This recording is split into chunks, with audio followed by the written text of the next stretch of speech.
Oke, hari ini tanggal 25 Oktober 2024 saya melakukan tes urin di Balai Kesehatan. Ini nomornya 144 dan akan langsung diserahkan.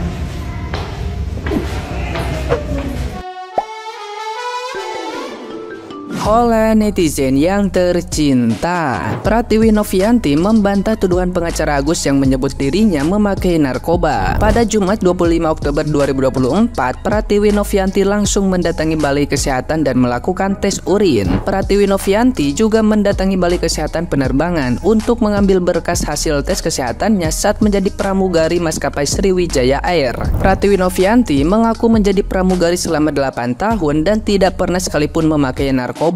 Netizen yang budiman yang melihat video tersebut berharap Pratiwi Novianti melaporkan pengacara Agus atas tuduhan pencemaran nama baik. Agus, korban penyiraman air keras, kini menggandeng pengacara baru yakni Raden Dadan Mariana dari RD Lau. Raden sesumbar menyebut Pratiwi Novianti pernah terlibat penggunaan narkoba. Ia mengaku memiliki barang bukti dan mengancam akan memanggil BNN untuk melakukan tes urin kepada Pratiwi Novianti jika terus mengotot uang donasi. Raden juga menegaskan bahwa jika Pratiwi Novianti tidak terbukti pemakai narkoba, maka orang yang melaporkan kepada dirinya akan mempidanakannya. Nah, oke, jadi ini adalah pengecekan tanggal 25 Oktober 2024 ya. Ini nominalnya bayar pakai pribadi. Nah, ini hasilnya guys ya. Ini hasilnya negatif. Ini baru kemarin loh ya. Negatif. Kita cek urin tentang katanya saya difitnah terkait memakai narkoboy katanya gitu. Nah, ini ada tahun-tahun yang sebelumnya juga guys. Nah, tuh 2020 tuh terakhir saya di Sriwijaya. Nah, ini ada buktinya semuanya lengkap guys ya, tuh lengkap semua. Tuh 2019 2018 nih ada semua lengkap ya, di bukti-buktinya semua. Nah, gimana nih menurut netizen yang terhormat? Silahkan berkomentar ya. Aku salamin sama pengacaramu. Tenopi udah tes tuh ya, tes urin, hasilnya negatif. Gimana itu? Tenopi kamu harus bergerak. Terus kita harus kawal tuh guys mengenai 5 miliar. Sampai 5 miliar itu tidak terkeluarkan next time, aku yakin pasti netizen kuliti deh sampai sedalam-dalamnya. Dalamnya.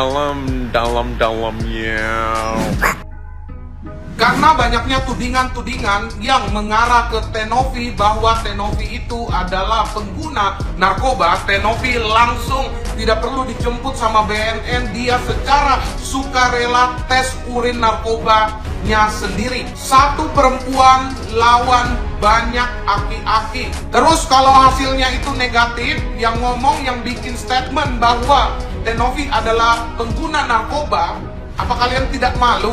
Harusnya fokus saja kepada apa yang mau dikasuskan. Jangan larinya kemana-mana yang menimbulkan huru-hara di publik dan membuat malu sendiri. Sebaiknya kalau pengacara itu berlakulah sebagai pengacara, bukan sebagai lambe tura.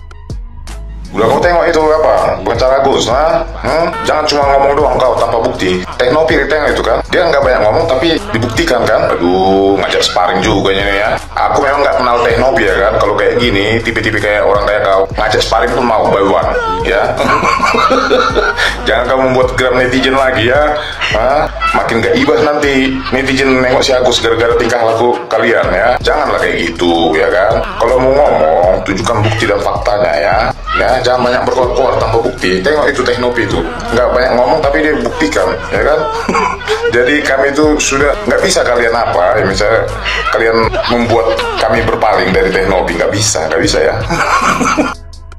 Terus Agus kirain udah selesai, lah ternyata lanjut. Ini malah lebih parah nih, pengacaranya nuduh Tenopi pemain narkoboy katanya. Ya buset, Gus, nih saya kasih tahu, kamu ini sekarang ya dijadikan pijakan anak tangga untuk meniti karir ke pengacaraannya mereka.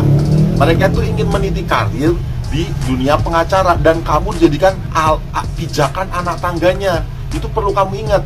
Justru yang akan menghancurkan hidupmu itu adalah pengacaramu sendiri, bukan yang lain. Harusnya Ya kamu belajar sama si Icang. Kalau ada dapat musibah itu kembalinya kepada Tuhan. Biarkan Tuhan yang menyelesaikan ini semua. Bukan malah kamu bersandar kepada para pengacara itu, yang mana dia malah makin ngaco aja ini omong-omongannya, buset. Ingat Gus, di Indonesia itu ada hukum tak tertulis, yaitu apa? Memutus satu putusan berdasarkan opini publik. Ingat loh ya. Dan sekarang opini publik terhadap Icang itu positif, terhadap kamu itu negatif. Bahaya loh Gus.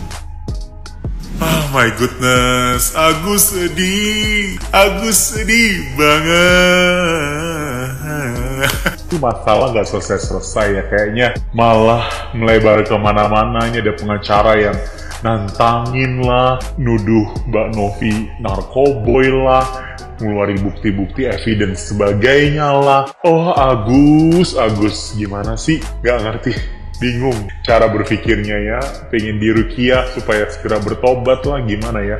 Maksudnya ini juga apa ya, aku ngikutin loh konten-konten Mbak Novi itu udah lama sih, kayaknya udah tahun lalu deh aku pernah ngelihat. Dan dia tuh end in mind atau tujuan dia tuh mulia, membantu ODGJ, membantu orang-orang yang memang perlu bantuan gitu ya. Jadi bingung sih, intinya tuh sebenarnya apa sih gitu ya, sebenarnya kan pengen dibantu supaya sehat, segera pulih gitu ya. Kok malah suuzon mikirnya yang lain-lain. Ini pengacara juga nggak ngerti nih ya, kayak mana ya, bingung cara berpikirnya seperti apa ya. Jadi cuman bisa ini sih, berdoa ya, mudah-mudahan Agus dan keluarga tuh dapet hidayah gitu ya, bahwa kalau sudah dibantu tuh harusnya say thanks gitu sih, bukan malah sok-sok nuntut kayak gini, memperlebar, memperpanas semuanya gitu loh.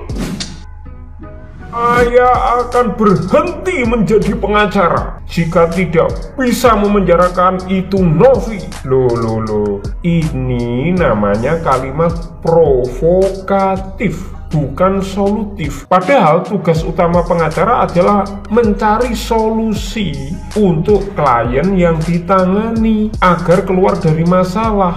Kalau pengacaranya selalu provokatif, nantangin orang-orang, namanya menambah masalah bagi kliennya. Betul? Saya punya bukti, Novi ini pengguna narkoboy, Novi ini punya masalah dengan donasi Semeru.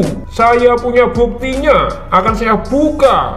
Loh lah, pengacara itu harusnya fokus pada surat kuasa dan persoalan utama yang dikuasakan oleh kliennya. Nah ini kok malah merembet kemana-mana. Itu namanya ngoyo woro, yang akan menimbulkan efek negatif, karena akan banyak pihak yang menyerang balik atau membuka balik aib orang yang nantang-nantang. Setuju?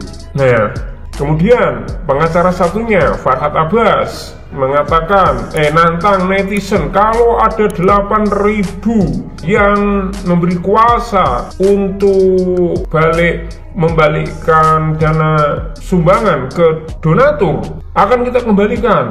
Nah, dijabanin lah sampai 100.000 lebih. Itu berapa belas kali lipat dari yang diminta Farhad. Nah, ini adalah kalimat-kalimat provokatif yang tidak layak diucapkan oleh pengacara. Maka menurut saya Agus ini kasihan, karena masuk dalam pusaran orang-orang yang membuatnya semakin ruwet. Masalah utama pengobatan tidak teratasi, tetapi habis energi untuk persoalan-persoalan yang penuh resiko, menghabiskan biaya, menghabiskan pikiran, dan melupakan tujuan utama, yaitu pengobatan mata. Ya opo sih, gini loh Bang Farhad dan Bang pengacara yang nantang John LBF, daripada Anda menghabiskan energi dan membuat masalah baru dengan netizen dan orang-orang lain, mending uangmu itu sumbangkan ke Agus biar untuk pengobatan. Ya, jangan malah melaporkan orang yang sudah menolong sejak awal. Sejak awal Teh Novi yang turun tangan bersama Densu untuk nolong Agus. Lah, Anda baru muncul di kemudian hari. Masih banyak loh yang perlu Anda tolong jika memang Anda betul-betul ikhlas untuk menolong orang yang lemah, ya kan? Salam akal jernih.